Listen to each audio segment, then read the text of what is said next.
Hello and welcome. I am Life Architect Francesca Berry, and I'm so happy to have you here. The best place to be to create a home and a life that you love.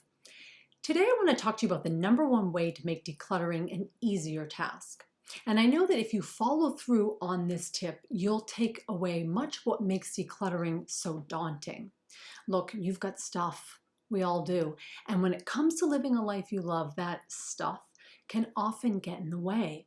It can cause you to feel overwhelmed and fatigued, can leave you feeling unfulfilled and confused, and it will definitely skew your perception of time. You'll think you have none, when in fact you have the same 24 hours everyone has. The bottom line is that the stuff you have that crowds and clutters must be reduced.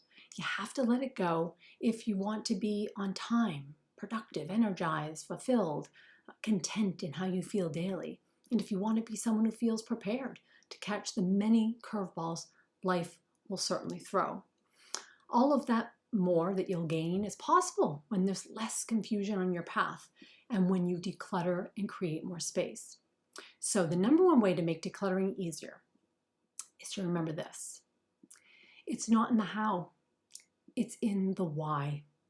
You've read lots of articles, no doubt, about how to declutter. I've written quite a few as well. What I know for sure is that having an understanding of how to do the actual decluttering is important, but knowing why you're doing it is more important. And this is why.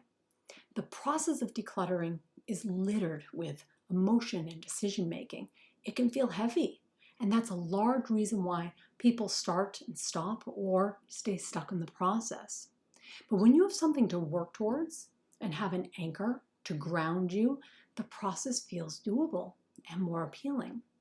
When you think about why you want to be uncluttered and what you will gain from it, you solidify that anchor.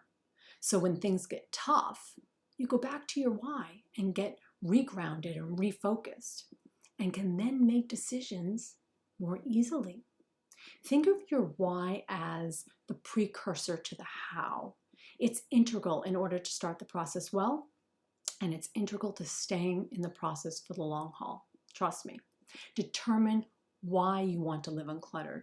What will you gain from being uncluttered? What will your family gain? How will it benefit your life? Write it down. Read it often as you do the work, and let it remind you that you deserve to experience what's on the other side of your clutter. There are many different ways to learn how to let go and determine the best practices, but I can promise you, without knowing why you're doing the work in the first place, you set yourself up to have to repeat the process again. I'd love to hear from you. Are you cluttered and want to get clutter-free? What does being clutter-free mean to you? Tell me in the comments. And if you liked what you saw here, please feel free to give it a thumbs up to support me and my channel. And if you're new here, I hope you subscribe so you don't miss anything I post about how to minimize, organize, and live a simple life you love. I'd love to have you come back here.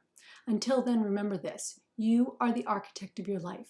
You have the power to choose the contents, the thoughts, things, and people that will make it a life you love. See you soon.